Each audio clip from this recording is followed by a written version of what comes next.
हमारे बीच में fashion designer Amandeep Kaur ji मौजूद हैं। किस तरीके से आप देखती हैं, जब हम जैसे बनारस में मौजूद है, कई सारी इनोवेटिव चीजें यहाँ पर हैं, आप एज अ फैशन डिजाइनर क्या चीज क्रिएट करेंगे बनारस की संस्कृति जो कि झलकाती है, और जब आपको इंटरनेशनल लेवल पे, इंटरनेशनल मार्केट में, इंटरनेशनल गेस्ट के बीच में वो चीज को प्रेजेंट करना हो? See, everything is already here. सब कुछ इंडिया में ऑलरेडी है. इतनी सारी एम्ब्रॉयडरी है, इतना सारा क्राफ्ट है. हमें ज़रूरत है उसको अच्छे से रिप्रेजेंट करने की, उसको कंटेम्परराइज करने की, थोड़ा मॉडर्नाइज करने की. When I was studying in Europe, I was doing my masters in fashion. I just saw that just a little bit of embroidery, and it would at the value of like 20,000 rupees plus. So it would sell at a very high price. And in India, we have so much of embroidery and so many different kinds of embroidery. So when I come to Banaras, and of course, Banarasi sari is something that you can't miss when you come to Banaras. But why can't we contemporize this thing? Think of Banarasi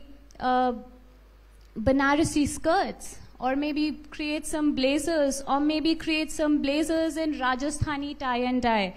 Have mirror abhala work from Gujarat.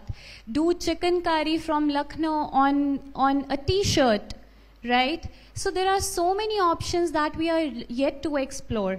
And one thing that I really would like to talk about is the emerging trends. आजकल के जो trends हैं वो क्या हैं? Number one, inclusivity. Everyone wants to be fashionable. Roti, kapda aur makan. So we are talking about kapda. Everybody needs it. Nobody will, shy away from it. Nobody would be reluctant to buy fashionable garments. Everybody wants to be fashionable. So let's say that let's make fashion available for each and everybody, for differently able people. Unki kya problems hain? What are their problems, understand their problems, and design fashion according to their needs. Design fashion as per different body types, different height, different communities. Modest fashion coming into picture. People, women who want to be fashionable but in a modest way. Right? They don't want to be wearing just, a certain kind of clothes. They are very attached to their culture, but they want to be fashionable. तो उनके लिए हम क्या करेंगे? For example, some companies started designing abayas for the Middle Eastern women because they love being fashionable, and it's a huge market. So I believe a lot in inclusivity and sustainability when it comes to the problems that overconsumption is happening, and fashion is the second most polluting industry after oil in the whole world. But I think that fashion can come as a solution also. It can become the best solution to so many problems, against so many social stereotypes, against so many environmental things. For example, what I'm wearing right now is made out of waste fabric. It could have been simply dumped in a landfill. ये landfill में होता, but इसकी जो life है, ये थोड़ी extend करके हमने बढ़ा दी है, and it looks exotic and it's very feather-light to wear. So fashion combined with comfort and utility is, I think, everybody's kind of fashion today. I think that's a great initiative, and that's the great views which you are having right now, because certainly fashion is very important, and fashion is, I think, an initiative जो कि textile में एक बहुत अहम किरदार निभाता है. Textile industry को आगे बढ़ाने में फैशन एक बहुत अहम भूमिका निभाता है. मेरा आखिरी सवाल होगा डॉक्टर अमित नागपाल से, जो कि ब्लॉगर अलायंस है. इमर्जिंग ट्रेंड्स के बारे में मैम बात कर रही थी. इमर्जिंग ट्रेंड्स के ऊपर what is your view point sir? Emerging trends में एक बनारस के ही सिलसिले में बात करते हैं कि आज आप छोटे शहर में हैं या मेट्रो में हैं, आपको डिजिटल ने वो फर्क बहुत हद तक खत्म कर दिया है. आपको बनारस में भी वो सारी इंफॉर्मेशन अवेलेबल है. आप सोशल मीडिया से नेटवर्किंग कर सकते हैं. आप सारे डिजिटल टूल्स से, आप ई कॉमर्स से इंटरनेशनली अपने प्रोडक्ट्स को सेल कर सकते हैं. तो आप इवन आपको डायरेक्ट मार्केटिंग करने की जरूरत भी नहीं है. आप अमेजॉन के थ्रू इंटरनेशनली सेल कर सकते हैं. तो ये सारे ऑप्शंस जो अवेलेबल हुए हैं डिजिटल की वजह से, और इनफैक्ट गवर्नमेंट ऑफ इंडिया का एक कैंपेन है जो नास्कॉम के थ्रू चलाया जा रहा है, think digital think India.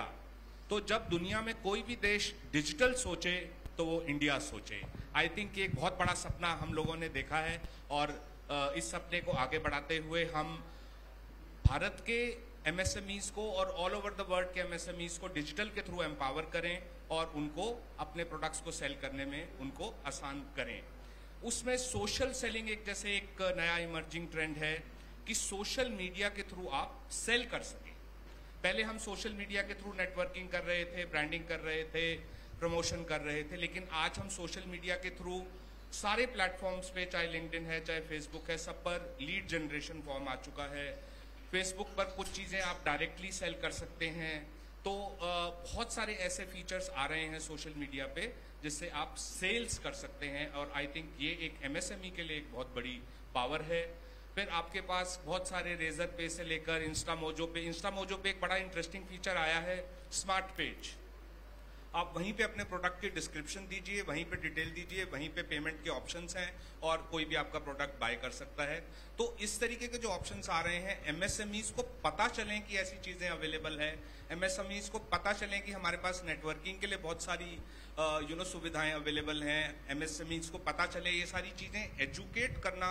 I think खेवा जैसी ऑर्गेनाइजेशंस इसमें एक अच्छा पहल कर रही हैं और आगे भी कर सकती हैं। बहुत सारे लोगों को पता ही नहीं होता है कि बिजनेस नेटवर्किंग इंटरनेशनल के बीएनआई के ऑल ओवर इंडिया चैप्टर्स हैं। आप उसके थ्रू बहुत सारी नेटवर्किंग कर सकते हैं, लीड जनरेशन कर सकते हैं। तो ये बहुत सारी इंफॉर्मेशन जो है वो पहुंचाने की सही लोगों को जरूरत है। May be supposing, I don't know, I am not sure, तो सपोजिंग अगर बनारस में बीएनआई का चैप्टर नहीं है तो बनाया जा सकता है। आई थिंक बनारस बहुत बड़ा शहर अब बन चुका है और बनारस में वो कुछ सुविधाएं लाई जा सकती हैं, किसी को इनिशिएटिव कोई ले सकता है। डेला लीडर्स क्लब करके एक बहुत बड़ा नेटवर्किंग ग्रुप सेट किया गया है। अलग अलग सिटीज में, गुड़गांव में मेरे को अभी किसी क्लब ने बुलाया था, रेसिप्रोसिटी करके नेटवर्किंग क्लब था। तो इस तरीके की बहुत सारी अपॉर्चुनिटीज अलग अलग शहरों में हैं और इनका फायदा ये एंटरप्रेन्योर्स के लिए है, ये एमएसएमईज के लिए हैं, तो इनका वो फायदा उठाएं। Definitely, yes. And since you talked about digitalization, I would like to add on one point that recently, since I'm an anchor and we convey the news stories which come from all across the world. Germany से minister यहाँ पर आए थे, UPI की payment उन्होंने करी, मिर्च खरीदी थी उन्होंने, he purchased green chillies and he was shocked and he was really happy to see that the UPI system in India is so widely used that even a mirchi seller is having a UPI system installed in it, and digitalization indeed is playing a huge role in globalization. Thank you so